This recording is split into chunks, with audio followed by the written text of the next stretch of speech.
24 का चैंपियन में अब बात हॉट सीट की, और हॉट सीट में आज यूपी और हरियाणा की एक एक सीट का चुनावी गणित हम आपको दिखाने वाले हैं। पहले बात करेंगे संगम नगरी प्रयागराज की और बताएंगे कि इलाहाबाद सीट पर कैसे चढ़ा है सियासी पारा। इसके बाद चलेंगे कुरुक्षेत्र, जहां अब की बार चुनावी महाभारत दिलचस्प हो गया है।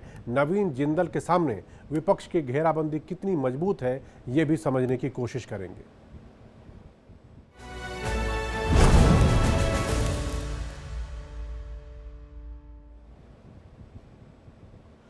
इलाहाबाद लोकसभा सीट यूपी की हाई प्रोफाइल सीट है। ये पंडित जवाहरलाल नेहरू की जन्मभूमि है। बिग बी अमिताभ बच्चन भी यहां से जीतकर संसद पहुंचे। संगम नगरी लाल बहादुर शास्त्री, मुरली मनोहर जोशी और जनेश्वर मिश्रा की कर्मभूमि भी रही है।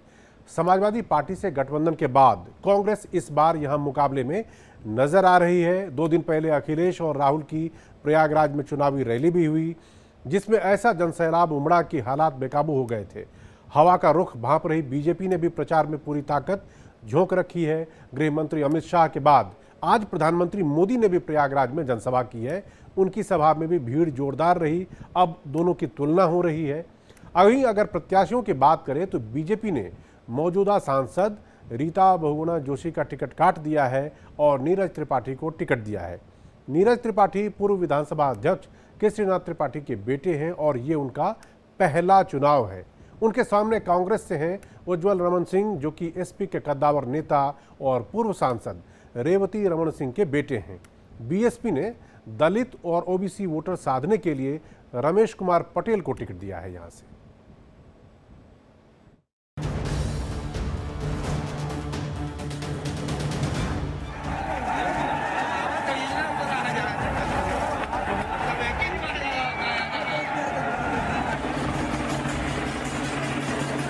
प्रयाग तपोभूमि है। ये कुंभ की भव्यता की धरती है। यहाँ कटरा के कचौड़ी भी है और समोसे का स्वाद भी है। नरेंद्र मोदी जी ने 22 लोगों को अरबपति बनाया है। सारा का सारा फायदा उन्होंने 22 लोगों को दिलवाया। अब हम करोड़ों लाखपति बनाने जा रहे हैं। करोड़ों लाखपति हिंदुस्तान के सारे गरीब लोगों की लिस्ट बनेगी। सब लोग पीछे चलिए, सब लोग पीछे चलिए। प्रयागराज में राहुल अखिलेश की रैली में उमड़ी भीड़ क्या इस बात का संकेत है कि संगम नगरी की सियासत करवट ले रही है? रविवार को 2 लड़कों की जोड़ी फूलपुर पहुंची तो रैली में भीड़ ऐसी उमड़ी कि बैरिकेडिंग टूट गई।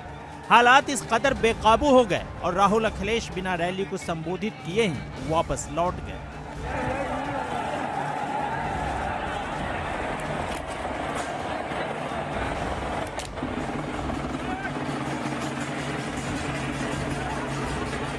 प्रयागराज में 2 लोकसभा सीटें हैं, इलाहाबाद और दूसरी फूलपुर। इलाहाबाद हमेशा से यूपी की हाई प्रोफाइल सीट रही है। चुनावी पंडितों की माने तो ब्राह्मण बाहुल्य इस सीट पर तस्वीर इस बार बदली दिख रही है। यही वजह है कि बीजेपी ने भी पूरी ताकत झोंक दी है। पीएम मोदी के साथ सीएम योगी और केंद्रीय मंत्री अनुप्रिया पटेल ने प्रयागराज में चुनावी रैली करके कार्यकर्ताओं में जोश भरा। इंडी गठबंधन वालों का, सपा कांग्रेस वालों का सुशासन से और हमारी आस्था से 36 का रिश्ता है। भारत का कोना कोना इस बात की गवाही देता है कि इंडी गठबंधन वालों से विकास नहीं हो सकता। इलाहाबाद सीट लाल बहादुर शास्त्री, पीपी सिंह, मुरली मनोहर जोशी और जनेश्वर मिश्रा जैसे सियासी दिग्गजों की कर्मभूमि रही है। गंगा जमुनी तहजीब वाली इस सीट पर 2014 से बीजेपी का कब्जा है। 2014 में श्यामा चरण गुप्ता ने मोदी लहर में भगवा पताका लहराया और 2019 में रीता बहुगुणा जोशी जीतकर संसद पहुंची। लेकिन इस बार पार्टी ने इलाहाबाद से प्रत्याशी बदल दिया। बीजेपी ने इस बार नीरज त्रिपाठी को संगम नगरी की रण में उतारा है, जो हाईकोर्ट के वकील हैं और केसरीनाथ त्रिपाठी के बेटे हैं। केसरीनाथ यूपी विधानसभा के स्पीकर और पश्चिम बंगाल के राज्यपाल रहे हैं। नीरज त्रिपाठी के सामने एसपी और कांग्रेस के संयुक्त प्रत्याशी उज्जवल रमण सिंह हैं, जो 2 बार एसपी से विधायक रहे हैं और पूर्व सांसद रेवती रमण सिंह के बेटे हैं। बीएसपी ने दलित और ओबीसी पर दांव खेला है और रमेश कुमार पटेल को टिकट दिया है। नीरज त्रिपाठी भले ही रसूखदार सियासी परिवार से हों, लेकिन राजनीति में सक्रिय नहीं रहे, यानी यह चुनाव एक तरह से उनका सियासी डेब्यू है। दूसरी तरफ करछना से विधायक रहे उज्जवल रमण सिंह चुनाव से पहले एसपी से कांग्रेस में शामिल हुए।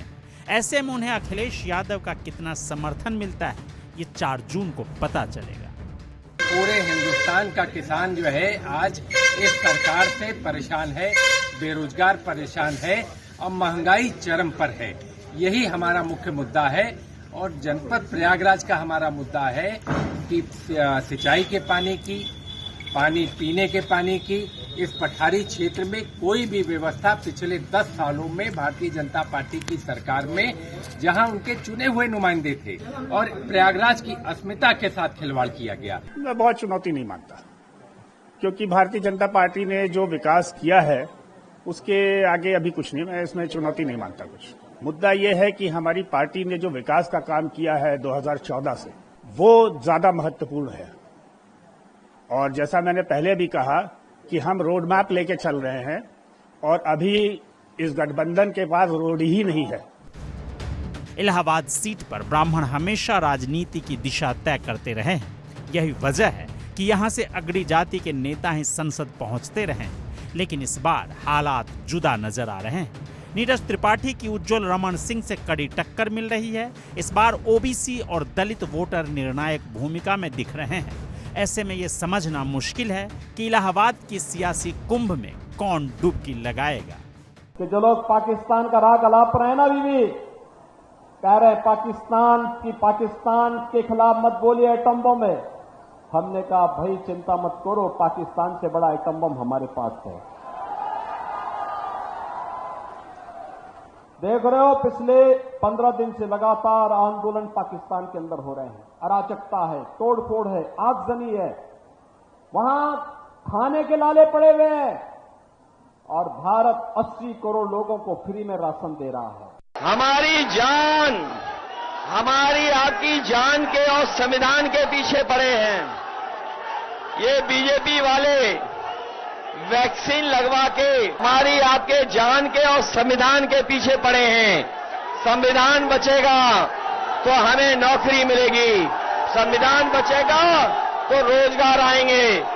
इन बीजेपी वालों ने सब परीक्षा रद्द करा दी। बीजेपी को इलाहाबाद में ब्राह्मणों और मल्लाहों का वोट मिलता रहा है। इन दोनों बिरादरी के करीब 6 लाख वोटर हैं। इसके साथ अनुप्रिया पटेल की वजह से 2 लाख कुर्मी वोटर भी बीजेपी के साथ जुड़ा नजर आ रहा है। लेकिन असली लड़ाई मुस्लिम, यादव और दलित वोटर को लेकर है। बीएसपी यहां कमजोर दिख रही है। ऐसे में अगर दलित वोटर कांग्रेस की तरफ झुका तो बीजेपी की राह मुश्किल हो सकती है। नीरज त्रिपाठी के सामने दिक्कत यह भी है कि वो लोकप्रिय चेहरा नहीं है। वो अपने पिता की छवि और पीएम मोदी के चेहरे पर चुनाव लड़ रहे हैं, जबकि उज्जवल रमण सिंह की जमीन पर अच्छी पकड़ है। अब देखना यह है कि अगड़े और पिछड़े की इस जंग में कामयाबी किसे मिलती है। Bureau report, India daily live.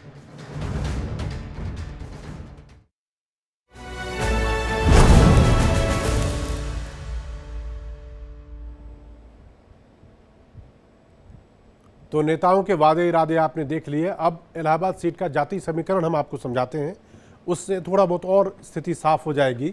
ये देखिए, ये इलाहाबाद लोकसभा सीट में कुल 18 लाख वोटर हैं। आपकी स्क्रीन पे आपके सामने ब्राह्मण और वैश्य मिला के तकरीबन 4 लाख होते हैं, कुर्मी 2 लाख, दलित और कोल 3.5 लाख, यादव 1.25 लाख और मुस्लिम 2 लाख के करीब वोटर हैं।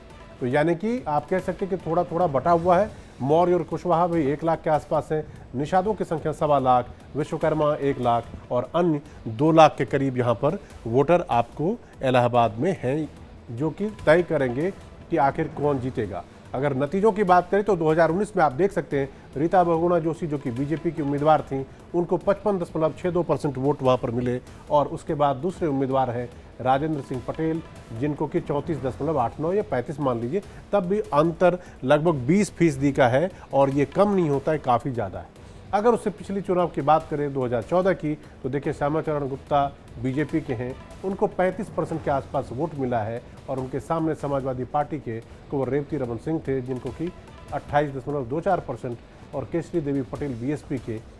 इस बार अगर आप देखेंगे तो ये अंतर जो है बहुत ज़्यादा नहीं, 35, 28 और 18 में तो थोड़ा थोड़ा ही बटा हुआ है, लेकिन 2019 के नतीजे कुछ और थे, तो इसलिए इस बार क्या कुछ वहाँ पर निकल के आता है ये देखना बहुत ही दिलचस्प होगा, क्योंकि मुकाबला इस बार भी वहाँ पर कांटे का दिख रहा है।